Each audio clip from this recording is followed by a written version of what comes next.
Hi, I'm Lemmy. Welcome back to the channel. Today I'll be reviewing Duncan Rhodes. I'll follow his skaven painting tutorial and see how well I paint my skaven following his instructions with all the paints I have at my disposal, which is most of the Army Painter paints, some Games Workshop and a couple of Vallejo paints. And I'll be painting one skaven because I want to see if the video is solid, like it gives good advice, and to see if it's somehow not too high of a skill for me, and therefore I can use this to paint about 100 other clan rats I still have to paint. So today we're gonna follow Duncan Rhodes' advice and see how this one skaven will turn out. Let's get started. What does Sir Duncan of the Road say? The best thing to do is to undercoat your miniatures with a dark brown. So I've used some Hyrax brown from the Colour Forge here. You're absolutely fine. And then what we're going to do is start dry brushing over the top of that with some lighter browns to start to pick out the texture of the fur. Then all you need to do is start brushing this across the entire miniature with a fairly light flicking motion like this. And the main goal is to pick out the fur, so we're looking at all the limbs and things like that. But at the same time, keep an eye out for any leather, such as the belt we got just here, any pouches, anything like that, and also any wood. Just brush across that as well to give that a nice highlight and start to bring out some of that texture. Great, I already fucked up. I primed in black because I don't have any brown, so I'm gonna follow his advice and paint it in one of the darkest browns I have, Scorched Earth. And then I'll dry brush it with 3 Ancient. And I'm gonna say I already don't like the dry brushing part because that means I have to get up and change my water after dry brushing because my painting water is gonna be disgustingly brown. You know what? I'm not gonna use 3 Ancient. On the spot decision, Oak Brown. I have prepared a little bit, but this is on the spot. I'm gonna use Oak Brown. I think it's closest to this, but still lighter, yes. I think this will work great. Let's see how my rat turns out. Please, Duncan, don't make me mess up this model. Okay, this is what I have right now. I think it's close enough. I switched out the colors once again. I did start with Oak Brown and then as base, and then I dry brushed 3 Ancient. Can I get it in focus? Yes, I can. Mainly because 3 Oak Brown was too close to the other color. So let's see what Duncan Rhodes says now. I hope no more dry brushing because I don't really like dry brushing. Once you've finished applying that dry brush of brown to your batch of skaven, the next thing to do is to move on to a lighter brown. So here I'm going to go for some wasteland brown, and again we're going to dry brush it on, just like before. The application though is very similar, just a slightly lighter flicking motion now, just very gently like this, so the brown starts to catch more of the extreme texture that's standing out. But otherwise it's a matter of looking for the same sort of areas. So again, the fur and any wood and any leather as well. Fuck! So, more dry brushing. I should have prepared for this. This should have been one big part of the video instead of me interrupting again, but leather brown, I have decided, will be the color I use for the hopefully last dry brush. I do say hopefully with passion, because I hate standing up and having to change my water again. So leather brown will be the next color that I dry brush on my little rat, and I'm already a little iffy. It's a lot of dry brushing and a lot of steps so far. Just for the fur, the leather, the wood.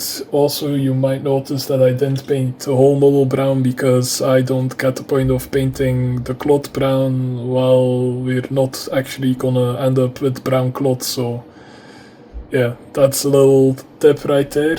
Maybe, Duncan, just say paint appropriate things brown and leave the rest as it is. It doesn't matter if it gets more brown because of the dry brushing, but it will save a little bit of paint, and that will save a little bit of money, and more money is more models, and more models is more good. That's the sentence. Okay, I'm gonna dry brush once again. Okay, we are hopefully done with dry brushing. This is how he looks at the moment. I think it looks okay, nothing too special so far, but a lot of work crept into it comparing how he looks at the moment. But that's just me being a lazy guy and not wanting to change my paint water, so yeah, fully aware of that. Yeah, let's see what the next clip says. With that dry brushing done, the next thing to do is begin the process of applying base coats in a neat fashion to start to block out all the various details before we wash the miniature. And we should start out with a really important one, which is going to be for the metallics. In this case, though, I'm just going to use some Cerakote Silver. And to apply it, I recommend you go for the biggest brush you can here for this sort of detail work. You want one with a good point on it, but fairly large too, because this really encourages painting quickly. Now, the obvious thing to go for is, of course, the armour, and I do enjoy in Skaven miniatures how they have so much armour on their backs, which really adds to their character. But as well as the plate armour, look out for any chainmail, such as the chain that we've got down here, and also keep an eye out for any weapons, any banding, or anything like that, and just block it in as neatly as possible. So we're gonna paint metal, huh? I usually like to do this as last, so this is going against everything I like to do, but let's go for it. I'm gonna use gunmetal. Mainly because it's a very dark metal and I want the skaven to be very dark, like disgustingly dark. Gunmetal is the metal of choice here, and I'm gonna pick out every metallic detail I can find, and I'll use, as Duncan says, the biggest brush I can get away with, and I think that's my Van Gogh 000 synthetic brush. I see Duncan Rhodes likes to say he's using Artis Opus, one of the most expensive brushes known to man. Ah, god, they're so expensive. And I'm using just Van Gogh painting brush. I bought that at the local hobby store, €11 for 3, and that's quite expensive for a synthetic brush in my opinion. And also, why the fuck would you use like a hair brush, like a real Kolinsky Sable brush, or however it's called? I use synthetics for my metal. If you don't do that at home, I recommend it. Metal will fuck up your brush like there is no tomorrow. So when painting metal, I will always say use a metallic brush. Use a brush that you only use for metallics, preferably synthetic brush. I don't know as much as Duncan Rhodes, he's the master here, but I think I'm right on this one. Would be nice to to be right above Duncan Rhodes. But then again, I think he gets his brushes for free because he's motherfucking Duncan Rhodes, he's a legend. So if you get them for free, I would use a fucking Artis Opus as well. I'm getting distracted. This is getting off the rails. I'm gonna paint the metal. See you in a hot second. Okay, the metallics are done. There were not a lot of metallics on this specific model. I could have chosen a better one, but it's coming together ever so slightly, I think. So far so good. Let's see what Duncan says about the next paints. I've finished base coating the metallics now, and you can see there is quite a bit scattered all across the miniature, and just bear in mind there's quite a bit of variation from clan rat to clan rat, so just give them a quick once over once you think you've got all of it to make sure you have got all of it. And once you've done so, it's then time to paint in the flesh of your skaven. So with that in mind, I picked out some dwarven skin. Then what you'll need is a darker tone to base coat the tail, and here I'm going to use some barbarian brawn. And we're looking for the hands, the feet, and the head. So for the head, it's quite straightforward. You're looking for the smoother parts towards the front just here, just keeping an eye out for any fur as you go along. So on the top of the head there, for example, we just want to go up to the fur but not onto it, falling round onto the ears just there. When it comes to the limbs, there's a little thing to do here, which is a case of just blocking them in for the most part, such as the hand just here, the main body of it, just base coat it entirely. But when you get to the part where it meets the fur, so we're looking at the back of the arm here, just around the wrist, just paint the colour up to just a few lines like that, because what that does is gives the impression of the flesh going underneath some fur. Once you've got all that flesh, it's then time to move on to base coating the tail with a slightly darker tone. So here I'm using some barbarian brawn, and it's back to the large brush here because it's nice and easy to access. All you need to do is block it in. Okay, Duncan, first of all, I don't have your paints because they're a little expensive to get here because I ordered them from Victrix, and when I ordered them from Victrix, I actually ordered like a whole lot more than just paints, let's be real. So I'm gonna use agate skin from the army painter for his face, hands, everything like that. And for the tail I'll use topaz skin. It's way more reddish, and I think that will look nice, like it's inflamed, maybe a little infected. There, that's shit happens. Also very nice trick he showed with skin going over the fur texture. I'm gonna try that as well. Yeah. Let's see how good of a painter I am compared to Duncan Rhodes. Spoiler, not that great, but let's find out. So far so good. I would say the colors actually look quite a lot like the ones Duncan used. That was not intentional, or at least close enough for me. And yeah, he's coming together, but I think there are some pretty big areas still needing some paint. Duncan, what do you have to say? But in our case, we're going to start out with a strong red. So here I've got some sanguine scarlet. Then we're going to move on to a darker red, and here I'm going to use some Asmodeus red, and then finally want a sort of dark bone green kind of colour. So in this case, I'm going to be using some dragon fang. But as I mentioned, I'm going to paint the shield here, and so I'm using a medium-sized brush. This is a size 1, and in this case what I'm going to do is make sure the paint's thinned down and then start blocking in the face of it. So you can see it's already painted brown, so you could just leave that like wood if you want to, but I want a flash of colour on here. So I'm just going to neatly block this in with this colour. Once you're happy with that first colour, it's time to move on to your second colour. In this case, I've got a darker red. So this is Asmodeus red, and now I'm looking at the fabrics on the model. In the case of clan rats, you'll generally have 2 layers, and in this case I'm looking for the lower layer, which is the larger of the 2. I'm just going to neatly block it in, being careful of all surrounding details at this stage. So that chainmail just there, and the leather belt around here. And then finally we can move on to the other layer of clothing, and in this case I want more of a cream colour, so I'm going to be using some dragon fang, so a darker bone colour here, and I've switched to a slightly smaller brush now. This is a size 0 just for a bit more control because this layer is a bit smaller. Now, in addition, this is a very convenient colour because we can also use it to base coat the teeth and the claws. So if you're not using this part of the clothing, just be sure to drop in with a colour like this just to pick out these details at this stage as well. Okay, thank you, Duncan. First of all, I'm not gonna fuck with the shield. I'm not gonna use another red for the shield, but I'm using pure red for at least one of the layers of clothing, because this red as well has 2 layers. The other layer will be worn stone, and I'll maybe even paint inside of the mouth red and claws and worn stone as well, and the teeth. Just because I'm lazy. Just because I am. No other reason. Then I'm lazy and I don't want to use more paints than is necessary for this. And yeah, I think Duncan would approve.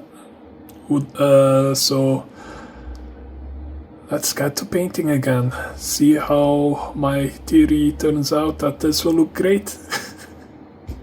So far the theory is confirmed. I think it looks actually quite fine, cool. The white and the red, great combo. So far. We still have a little way to go, according to the length of video I still have left to watch. Let's see what Duncan says.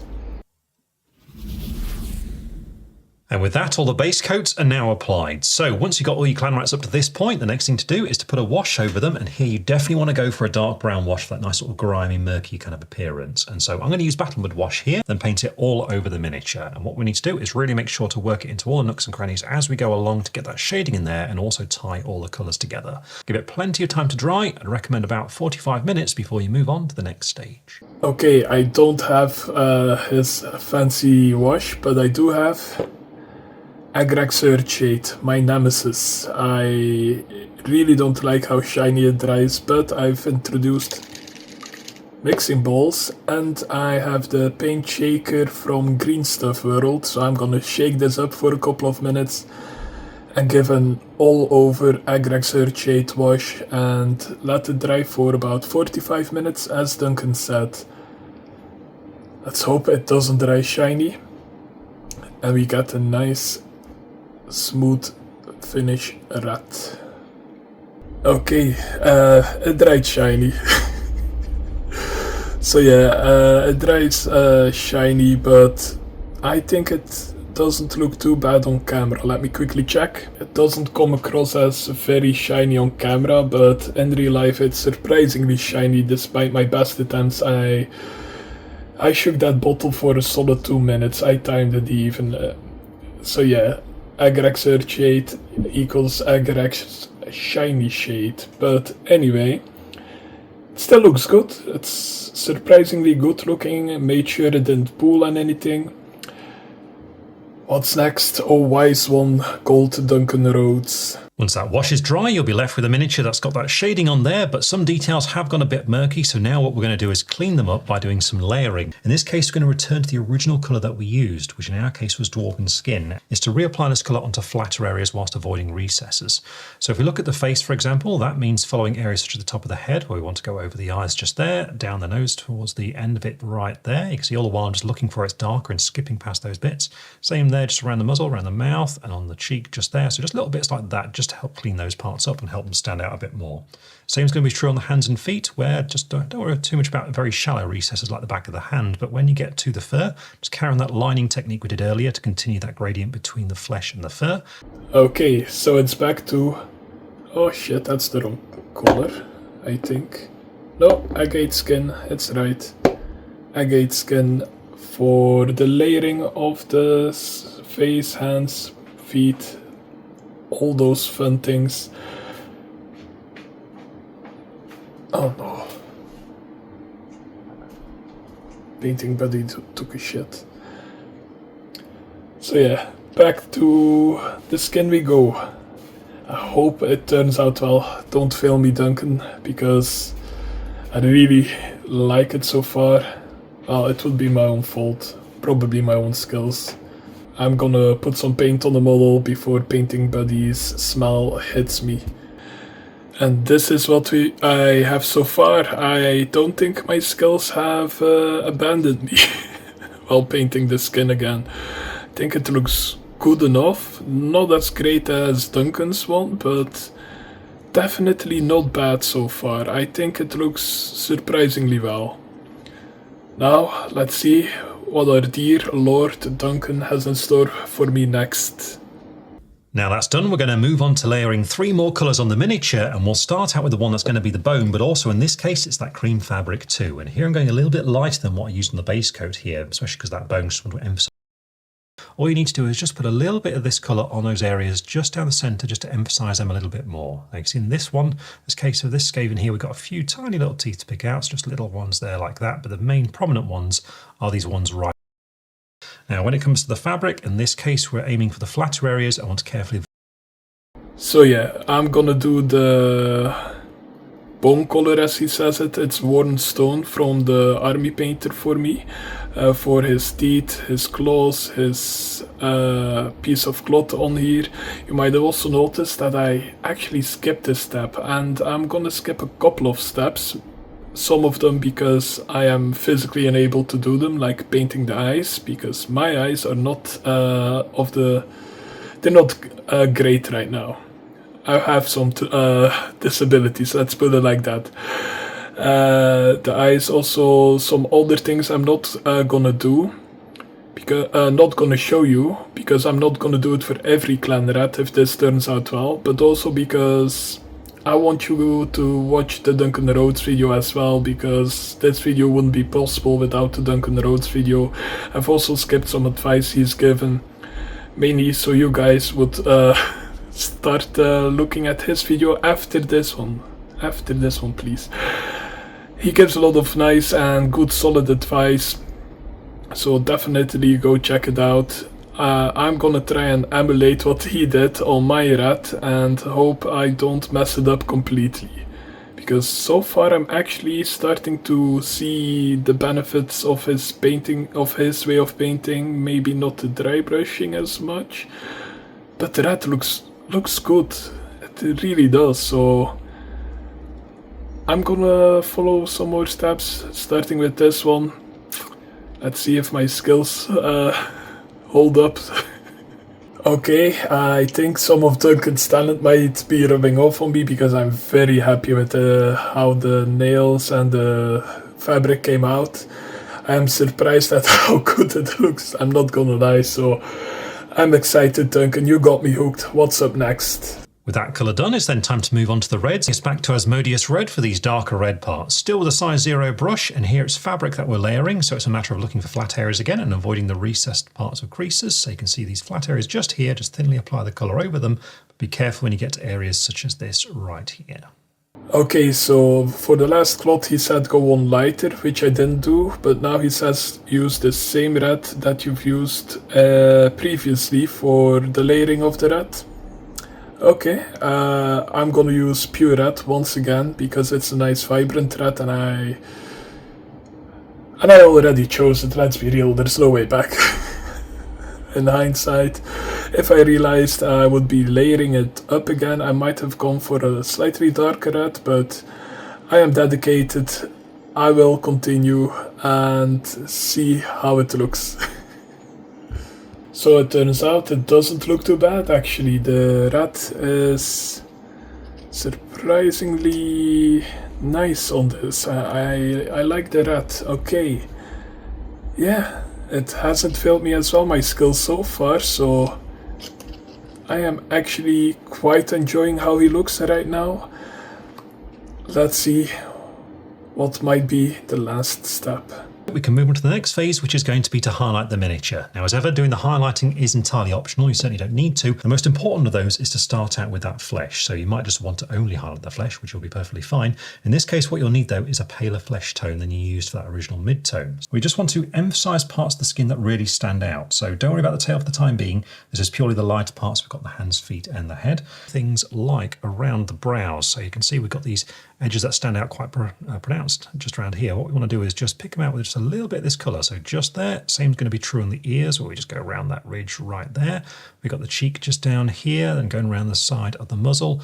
There's a few ridges on top there, so just a few lines there like that. So Duncan says this is optional, but if you're gonna do it on the on the skin, and that's exactly what I'm gonna do with Barbarian Flesh from the Army Painter. Once again, I'm gonna leave it after this because it's the most realistic way I can paint about 100 of these guys or more. I have forgotten how many I have, but I have a lot of them to do, so I wanna highlight the skin, see how that turns out. If it looks good, I might do it for every skaven I have, but if it doesn't look good, I might just leave it with this one. But if it looks really good, I might maybe just use it for my heroes, my special characters, stuff like that. And of course, for those special characters, I would go on and highlight the tail, the cloth, stuff like that, even the fur and maybe even the metallics. I'm not gonna touch the metallics right now. It might look a little dull, as in the blade looks dull, but it's a skaven. I don't think they sharpen their blades all that often. But now I'm gonna focus on highlighting the skin before I get too distracted. Let's go. So this is where my rat will be end, my rat journey. I have also taken the liberty of doing its base after I've done the highlight on his face, hands and feet. Also, I've redone the shield and manually highlighted everything with leather brown. That was the last dry brush I did on the fur and the other brown stuff. I think the shield looks better that way, but otherwise I would not actually change all that much about this. I think this might be how I paint a whole lot of my skaven. Of course, the whitish color and the reddish color, or just red color, will be interchangeable with some other colors. I don't really want a uniform look to my clan rats, mainly because they're clan rats, they just take what they can get. And I don't think they're all too bothered with, oh, I'm from this clan, so I should be wearing this colors. They're more busy with backstabbing each other and staying alive themselves, not really caring what they wear. So I like to tell a little bit of a story that way with the minis I paint and eventually, I hope, my fully painted army. So yeah, I'm gonna leave it here. I think the way Duncan Rhodes paints is quite different than what I should do. Like the dry brushing, I would not bother with it. I would just go with one brown wash and then some highlights here and there. But maybe if you can get more of an extreme with your dry brushes, because the browns I used are very close together, you'll get a more spectacular looking end result, more definition maybe, but I'm happy with how this looks. For the rest of my army I might just use oak brown and maybe highlight with leather brown or tree ancient. I have my paints off camera to look at. It's about 9 paints, so that is actually not a lot of paint for one model. That looks quite good. Oh no, it's 10 paints. The gunmetal is in the pile of paint, so 10 paints, one very decent looking model, especially if you realize you'll probably be painting hundreds of it maybe. I'm basing these for the old world. I'm gonna use this for the old world, so I'm gonna need to paint a lot of these, and with that slight difference in the first steps, instead of dry brushing, I think I can save probably quite a lot of time. Also with changing the water, that also takes a lot of time. But in all, I would say that the paint guide from Duncan Rhodes is actually quite good and a very nice starting point. If you have no idea how to begin painting your clan rats, this is a very nice video to follow along and get inspiration and a little bit of know-how how to do things. I edited out a lot of his steps actually, so definitely go watch it. It's definitely worth just seeing what he's doing and get inspiration from that, like the layering of the red and the white. I would have never done that. I would have given it a small highlight with these with the same white and red I used, called it a day. It would have looked way nastier, which is kind of accurate for clan rats, but it doesn't look too clean, and it looks like I've done way more effort than I've actually done. So I might continue using the layering on the other clan rats I'm painting. So yeah, all in all, definitely recommend Duncan Rhodes. He's the master for a reason, or one of the masters. Maybe if this video does well, I might do another review from another YouTuber. If you have any YouTubers I could check out, if their painting guides are actually worth it or actually helpful or good, please let me know. Duncan Rhodes, absolutely amazing. Love him, love his content, and yeah, only thing I have to say about it is maybe chill out on the dry brushing, but it's his painting style. He does what the fuck he wants. Absolutely fine with that. It's not for me, but definitely a nice tool to have. I'm gonna leave this video here and start painting about 100 more of these guys, of this guy. I hope to see you in the next one. See ya.